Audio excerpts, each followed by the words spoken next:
जय श्री गणेश। स्वागत है आपका हमारे इस संकीर्तन चैनल पर। और आज मैं आपको कार्तिक मास की रमा एकादशी के महात्म्य के बारे में बताऊंगा। युधिष्ठिर ने भगवान कृष्ण से यह प्रश्न किया, कार्तिक कृष्ण पक्ष में कौन सी एकादशी है। भगवान कृष्ण ने कहा, कार्तिक मास में कृष्ण पक्ष में जो परम कल्याणमयी एकादशी होती है वह रमा के नाम से विख्यात है। रमा परम उत्तम एकादशी है और बड़े से बड़े पापों को नष्ट करने वाली है। पूर्व काल में मुचकुंद नाम से विख्यात एक राजा हुए जो भगवान विष्णु के भक्त और सत्य प्रतिज्ञ थे। निष्कंटक राज्य का शासन करते हुए उस राजा के यहाँ निधियों में श्रेष्ठ चंद्रभागा कन्या के रूप में उत्पन्न हुई। राजा ने चंद्रसेन कुमार शोभन के साथ उस कन्या चंद्रभागा का विवाह किया। एक समय की बात है, शोभन अपने ससुर के घर मतलब राजा मुचकुंद के घर आए और राजा मुचकुंद के यहाँ यह नियम था कि 10वीं के दिन ही यह पूरे राज्य में घोषणा हो जाती थी कि कल एकादशी है और सबको व्रत करना है। वह डंके की घोषणा सुनकर शोभन ने अपनी प्यारी पत्नी चंद्रभागा से कहा, प्रिय, अब मुझे इस समय क्या करना चाहिए, तुम यह बताओ। चंद्रभागा ने कहा, प्रभु, मेरे पिता के घर तो एकादशी को कोई भी भोजन नहीं करता।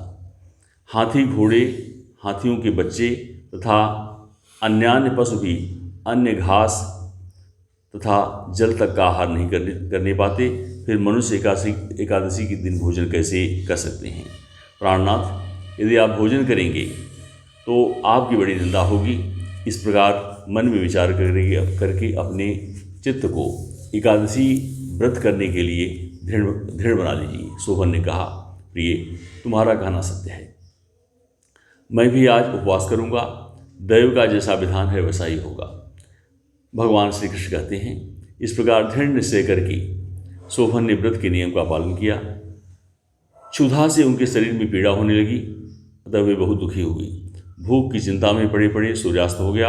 रात्रि आई तो हर पूजा पारायण तथा जागरण में आश्रित वैष्णव मनुष्यों का हर्ष बढ़ाने वाली थी, परंतु वही रात्रि शोभन के लिए अत्यंत दुखदायी सिद्ध हुई। सूर्योदय होते होते उनका प्राणांत हो गया। राजा मुचकुंद ने राजोचित काष्ठों से शोभन का दाह संस्कार कराया। चंद्रभागा पति का परलौकिक कर्म करके पिता के घर पर ही रहने लगी। नृपश्रेष्ठ, रमा नामक एकादशी के व्रत के प्रभाव से शोभन मंदराचल के शिखर पर बसे हुए परम रमणीय देवपुर को प्राप्त हुए।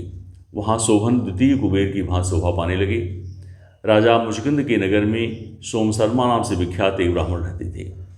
वे तीर्थ के प्रसंग में घूमते हुए कभी मंदराचल पर्वत पर गए। वहाँ उन्हें शोभन दिखाई दिए। राजा के दामाद को पहचानकर वे उनके समीप गए। शोभन भी उस समय द्विश्रेष्ठ सोमशर्मा को आया जान शीघ्र आसन से उठ खड़े हुए, उन्हें प्रणाम किया। फिर क्रमशः अपने ससुर राजा मुचकुंद का और प्रिय पत्नी चंद्रभागा का तथा समस्त नगर का कुशल समाचार पूछा। सोमशर्मा ने कहा, राजन, ये वहाँ सबकी कुशल है। यहाँ तो अद्भुत आश्चर्य की बात है, ऐसा सुंदर और विचित्र नगर तो कहीं किसी ने भी नहीं देखा। बताओ तो सही, तुम्हें इस नगर की प्राप्ति कैसे हुई।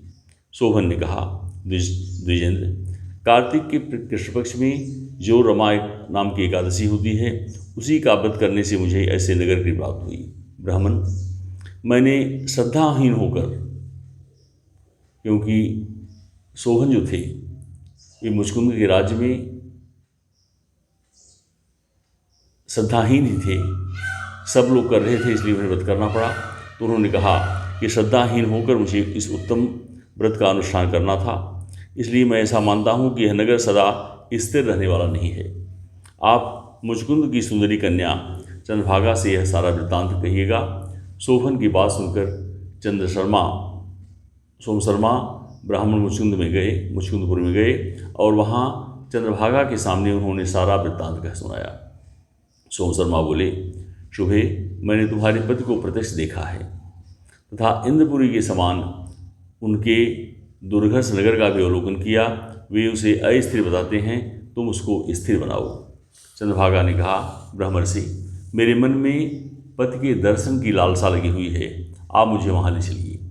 मैं अपने व्रत के पुण्य से उस नगर को स्थिर बनाऊंगी।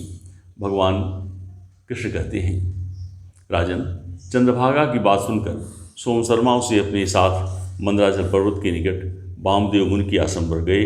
वहाँ ऋषि के मंत्र शक्ति तथा एकादशी सेवन के प्रभाव से चंद्रभागा का शरीर दिव्य हो गया। उसने दिव्य गति प्राप्त कर ली। इसके बाद वह पति के समीप गई। उस समय उसके नेत्र हर्षोल्लास से खिल रहे थे।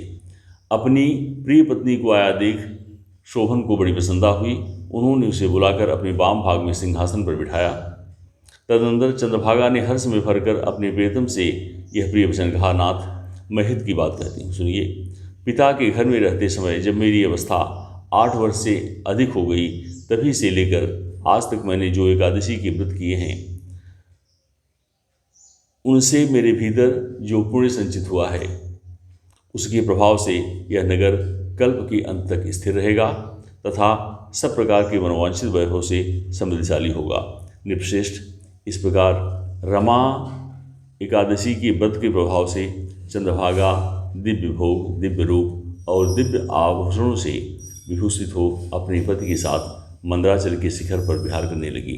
राजन, मैंने तुम्हारे समक्ष रमा नामक एकादशी का वर्णन किया। यह चिंतामणि तथा कामधेनु के समान सब मनोरथों को पूर्ण करने वाली है। कृष्ण पक्ष की एकादशी है, वैसे ही शुक्ल पक्ष की भी होती है। उसमें भेद नहीं करना चाहिए। जैसे सफ़ेद रंग की गाय हो या काले रंग की, दोनों का दूध एक सा ही होता है, उसी प्रकार दोनों पक्षों की एकादशियाँ समान फल देने वाली हैं। जो मनुष्य एकादशी व्रतों का महत्व सुनता है, वह सब पापों से मुक्त हो श्री विष्णुलोक में प्रतिष्ठित होता है। श्री कृष्ण युधिष्ठिर ने कहा, श्री कृष्ण, मैंने आपके मुख से रमा का यथार्थ महत्व सुना। अब शुक्ल पक्ष में जो एकादशी होती है उसकी महिमा बताइए। यह रमा एकादशी का वर्णन था, जिसे एकादशी को करने से अनन्य लाभ होता ही है, किंतु इस महात्म को सुनने का भी पुण्य है। इसलिए आप लोग इसे जरूर सुनिए। बोलिए वृंदावन बिहारी लाल की जय। जय श्री कृष्ण।